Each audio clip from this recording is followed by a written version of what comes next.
ওং শব্দের গভীর রহস্য।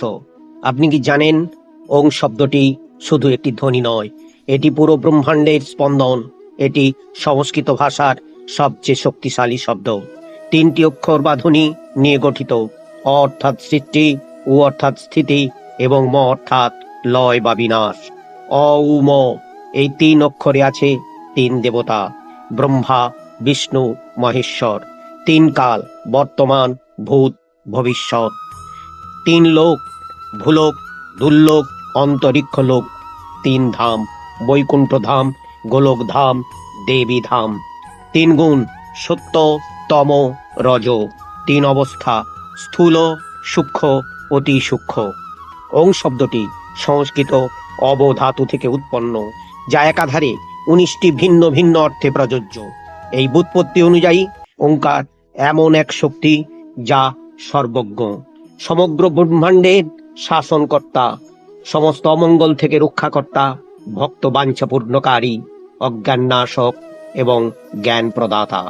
শ্রীরামকৃষ্ণ পরমহংসদেবের কথায় ওঙ্কার হলো পরম পরম চেতনা, আত্মা, ব্রহ্ম বা মহাজাগতিক জগতের সারাংশ। এটি হিন্দু, বৌদ্ধ, জৈন ধর্মের একমাত্র প্রতীক। শিখ ধর্মের মানুষও একে সম্মান করে। স্বামী বিবেকানন্দ বলেছেন, ওঙ্কার সমগ্র ব্রহ্মাণ্ডের প্রতীক, ঈশ্বরের প্রতীক। তাই হিন্দু ধর্মের সমস্ত দেবদেবীর ধ্যান, প্রণাম ও বীজ মন্ত্রের আগে ওং ব্যবহার করা হয়। ইংরেজিতেও god, GOD, G for generator অর্থাৎ সৃষ্টি, ও ফর অপারেটর অর্থাৎ স্থিতি, ডি ফর ডিস্ট্রাক্টর অর্থাৎ লয় বা বিনাশ। সেই ওং, এই ওং সৃষ্টির আদি শব্দ। এই ওং শব্দ মানুষের জীবনে ম্যাজিকের মতো কাজ করে। দুঃস্বপ্ন, দুশ্চিন্তা থেকে মুক্তি পাবার একমাত্র হাতিয়ার।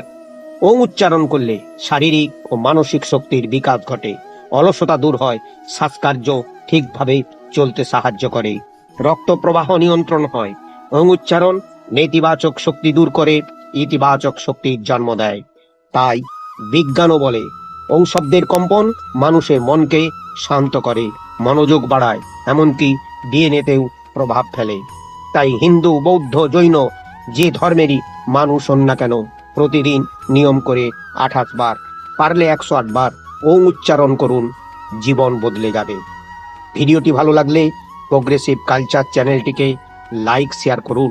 এইরকম আরও ভিডিও পাওয়ার জন্য চ্যানেলটিকে সাবস্ক্রাইব করে পাশে থাকুন। ভগবান মঙ্গলময়ের কৃপায় সবাই ভালো থাকুন, সুস্থ থাকুন। রাধে রাধে।